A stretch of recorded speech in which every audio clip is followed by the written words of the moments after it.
ایک تو تھوڑا تھوڑا مشکات نبوت سے لوگ دور ہوئے تو لاپرواہی بھی آنے لگی. اب لوگوں نے پوچھنا شروع کیا کہ سورۃ فاتحہ بھول جائے تو کیا کریں. رکوع میں بندہ چلا گیا تو رکوع تو کر لیا لیکن سبحان ربی العظیم نہیں یاد رہا تو کیا کرے. سجدے میں گیا سبحان ربی الاعلیٰ نہیں پڑھا تو کیا کرے. اب مسائل بنے, اب ضرورت ہوئی. امام اعظم نے اصول فقہ مرتب کی, ہمیں بتایا کہ نماز میں فرض کیا ہے, نماز میں واجب کیا ہے, نماز میں کیا شے ضروری ہے اور کیا شے ضروری نہیں ہے. وہ بھی انہوں نے حدیثیں سامنے رکھی کہ نبی پاک نے کس کس بات کی کتنی تاکید کی, کس کس بات کی زیادہ تاکید نہیں فرمائی. پھر انہوں نے مسئلہ بتایا کہ قیام کرنا فرض ہے, رکوع کرنا فرض ہے, لیکن رکوع میں سبحان ربی العظیم کہنا سنت ہے. اگر کسی کی رہ بھی جائے گی تو اس کی نماز ہو جائے گی. قوما کرنا فرض ہے, سجدہ کرنا فرض ہے, لیکن سجدے میں سبحان ربی الاعلیٰ کہنا سنت ہے. رہ بھی گیا تو نماز, جو سجدہ ہی نہیں کرے گا اس کی نہیں. تو یہ اصول بنائے امام اعظم نے. امام اعظم کون تھے؟ کپڑے کے ایک بہت بڑے تاجر تھے, ان کے بیٹے تھے, پورا نام تھا نعمان بن ثابت. امام اعظم ان کا لقب ہے, ابو حنیفہ ان کی کنیت ہے. لوگ جب اپنی مرضی کی باری آتی ہے تو حرم شریف کے حوالے دینے شروع کر دیتے ہیں. حرم شریف میں جو ہوتا ہے, حرم شریف میں, میں نے کہا چلو وہی مان لو. مسجد نبی میں باب بلال سے داخل ہو جاؤ یا باب ہجرت سے داخل ہو جاؤ. مسجد نبی میں جب داخل ہوگے, اندر مسجد کے قدم رکھو گے دونوں دروازوں سے جا کے, تو جو کھلا سین ملے گا اس سین کے اوپر جو سامنے نظر ڈالو گے تو 4 اماموں کے نام لکھے ہوئے فقہ کے. جو سب سے پہلا نام لکھا ہے وہ امام اعظم ابو حنیفہ کا لکھا ہوا ہے. آج بھی مسجد نبی میں, آج بھی. دوسرا امام شافعی کا, تیسرا حضرت امام مالک کا, چوتھا امام محمد بن حنبل کا. اور آج بھی فقہائے مکہ اور مدینہ جب فتویٰ دیتے ہیں تو امام محمد بن حنبل کے قول پہ فتویٰ دیتے ہیں, اور ہر جگہ وہ اعلان کرتے ہیں کہ ہم فقہ کے ماننے والے مقلد ہیں امام محمد بن حنبل کے. وہ اعلان کرتے ہیں, انہوں نے لکھ کے لگایا ہوا. ایک پوری دنیا کی لوگ تو کسی نہ کسی امام کی تقلید کریں, اور ایک چھوٹی سی جماعت اٹھ کے کہے نہیں ہمیں ڈائریکٹ سمجھ آئی ہے. تو کیسے بھائی تمہیں سمجھ آ گئی؟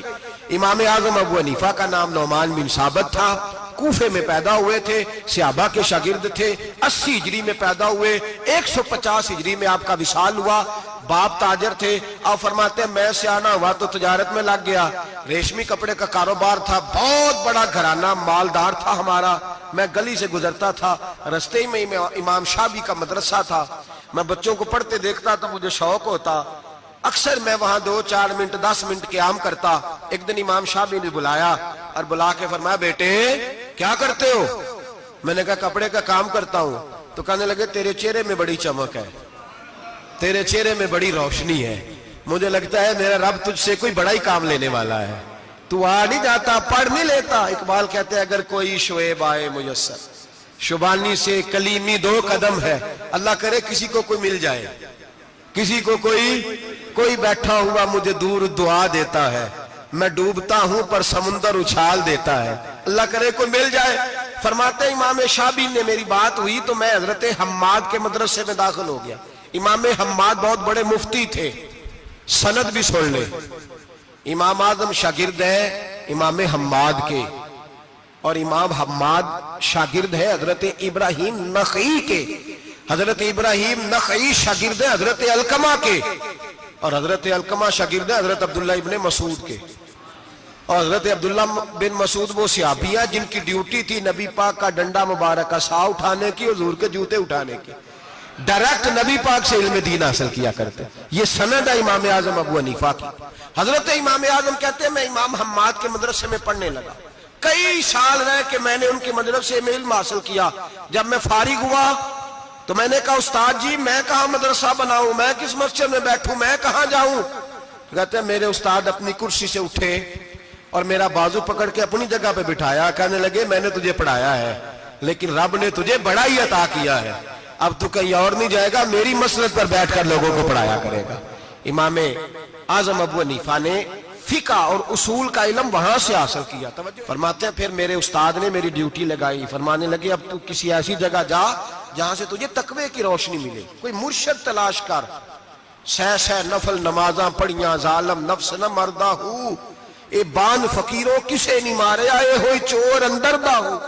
حضرت امام اعظم سن 80 ہجری میں کہتے ہیں 80 ہجری میں آج سے 1400 سال پہلے 1350 سال پہلے امام اعظم کہہ رہے ہیں مجھے ضرورت تھی کہ میں جا کے کسی کے ہاتھ میں ہاتھ دوں تاکہ میں اس سے اصلاح لوں جو میرے قلب و نظر کو صحیح کرے. ہم تو سارے سیانے، ہمیں تو کسی کی ضرورت ہی نہیں. فرماتے میں اپنے استاد کے کہنے پر امام جعفر صادق کے پاس گیا. 2 سال امام جعفر صادق نے مجھے پریکٹیکل کرایا. جو علم میں نے امام حماد سے سیکھا تھا اس پر عمل کرنے کا طریقہ مجھے امام جعفر صادق نے سکھایا ہے. 2 سال. اور امام اعظم فرمایا کرتے تھے اگر وہ 2 سال نہ ہوتے تو میں ہلاک ہو جاتا. وہ 2 سال نہ ہوتے تو میں، فرماتے ان سے میں نے پڑھنا پڑھانا سیکھا. اور امام جعفر صادق رات کو مجھے ساتھ کھڑا کرتے اور ساری رات نفل پڑھاتے. وہ میری تربیت کرتے.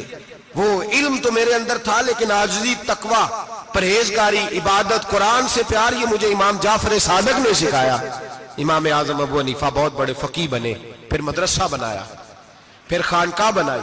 پھر امام صاحب رحمت اللہ علیہ نے ساری زندگی رسول اللہ صلی اللہ علیہ وسلم کے دین کا پیغام دیا. ایسا بھی وقت آتا ایک آیت شروع کرتے تو ساری رات وہ آیت ہی پڑھتے رہتے. ساری رات علم پڑھایا، لوگوں سے پیار کیا، خلوص بانٹا. بہت بڑے مالدار تھے. ایک بہت بڑا نام ہے امام ابو مالک کا. یہ اتنے بڑے شخص ہیں کہ ہارون رشید نے انہیں قاضی القضاء بنایا تھا، چیف جسٹس بنایا تھا. حضرت امام مالک کہتے ہیں میں غریب کا بیٹا تھا. اکثر دین پڑھنے والے غریبوں کے بیٹے ہوتے ہیں. امیروں کے بچے ایف ایس سی پڑھتے ہیں، بی ایس سی پڑھتے ہیں، ٹیکنالوجی پڑھتے ہیں. غریبوں کے بچے دین پڑھتے ہیں. اور پھر امیروں کو ممبریاں ملتی ہیں، غریبوں کے بچوں کو اللہ ممبر عطا فرماتا ہے، مصلی رسول اللہ دیتا ہے. حضرت سیدنا امام ابو مالک فرماتے ہیں میں غریب کا بیٹا تھا اور میری 6-7 بہنیں، میں اکیلا بھائی تھا. آپ فرماتے ہیں میرے ابا جی فوت ہو گئے. میری امی پکڑ کے مجھے ایک دھوبی کی دکان پہ لے گئی، کہنے لگی اسے کپڑے دھونے کا طریقہ بتا دے، سلیقہ سمجھا دے، یہ بھی ایک چھوٹی سی لانڈری کی دکان کھول لے گا، میری بیٹیوں کا پیٹ پال لے گا. دھوبی کہنے لگا ٹھیک ہے، میں 2-3 درہم بھی دوں گا مہینے کے، اور جب کام سیکھ جائے گا تو تنخواہ بڑھ جائے گی. امام ابو مالک رحمت اللہ علیہ فرماتے ہیں میں بہنوں کے لیے روزی کمانے نکلا، میں بیوہ ماں کے سر پہ بوجھ اتارنے کے لیے نکلا، میں غربت کے عالم میں نکلا. رستے میں امام اعظم کا مدرسہ تھا. فرماتے میں وہاں چمکتے چہرے دیکھتا لیکن اپنی غربت کو دیکھ کے میں آگے بڑھ جاتا، پریشان ہوتا کہ میں کیسے علم حاصل کروں گا. آپ فرماتے امام صاحب مجھے اکثر دیکھتے. ایک دن امام اعظم باہر نکلے، مجھے کھڑے ہوئے دیکھا تو قریب بلایا، سینے سے لگایا، ماتھا چوما. کیا نام ہے؟ میں نے کہا ابو مالک میرا نام ہے. کہا تمہیں پڑھنے کا شوق ہے؟ کہا بڑا شوق ہے. کہنے لگے چل آ جا پڑھا کر، آ جا مدرسے میں پڑھا کر. کہتے میں سارا دن وہاں پڑھتا، گھر سے کام کرنے آتا، سارا دن امام اعظم کے پاس پڑھتا رہتا. مہینہ آیا تو میری اماں کہنے لگی تنخواہ لاؤ. میں نے کہا امی جی تنخواہ تو وہ دے گا جو ڈیوٹی پہ جاتا ہو، میں تو پڑھنے جاتا ہوں. کہتے اماں گھر سے نکلی اور بڑے غصے کے ساتھ نکلی، کہنے لگی مولوی نے میرا بچہ خراب کر دیا، میرا بچہ خراب کر دیا. میں کام پہ بھیجتی تھی، اس نے کس چکر میں ڈال دیا؟ مسلوں سے بھی کبھی پیٹ بھرا ہے، کام بھی تو کرنے چاہیے نا. کہتے امام اعظم کے سامنے کھڑی ہوئی. امام صاحب بڑے امیر کبیر آدمی، اربوں خربوں پتی تھی، اور پھر اتنے بڑے عالم فقیر، سارا بغداد، سارا کوفہ، سارا مصر سلوٹ کرتا ہے. بی بی آئی اور تیز جملے، عورتوں کا طریقہ ہوتا ہے. کہنے لگی مولوی تیری سفید داڑھی، تیرا اتنا نام، تجھے خیال ہی نہیں آیا میں بیوہ عورت ہوں، تو نے میرا بچہ خراب کر ڈالا، میری یتیم بچیاں روٹی کہاں سے کھائیں گی؟ مسلوں سے بھی کبھی پیٹ بھرا ہے؟ کہتی اتنے سخت جملے کہے پر قربان جاؤ امام اعظم سنتے رہے اور مسکراتے رہے. کہنے لگے میری غلطی ہے، میری غلطی ہے، میری غلطی ہے. بی بی بھول گیا تھا، غلطی ہو گئی. بی بی کہتی رہی، امام صاحب سنتے رہے. جب غصہ اتر گیا تو کہنے لگے اماں تیرا غصہ اتر گیا ہے؟ اتر گیا ہے. کہنے لگے تیرا بیٹا بڑا نیک ہے، تیرا بیٹا بڑا لائق ہے، تو اسے پڑھنے دے. کہنے لگے چپ کر بے مولوی، یہ پڑھے گا تو میں روٹی کہاں سے کھاؤں گی؟ امام صاحب کہنے لگے مجھے بتائے گی تیرے گھر کا خرچہ کتنا ہے؟ اس نے ایک لفظ تو ہے 3 دینار کا، ایک روایت ایسے بھی لکھی ہے بزرگوں نے، کہنے لگی 40 درہم ہے. اور اماں کہتی میں نے جان بوجھ کے زیادہ بتائے، حالانکہ میں کناک کا خرچہ کرتی تھی، لیکن جب کھلا ڈلا کریں تو وہ والا خرچہ بتایا. میں نے کہا 40 درہم خرچہ ہے، تو دے گا؟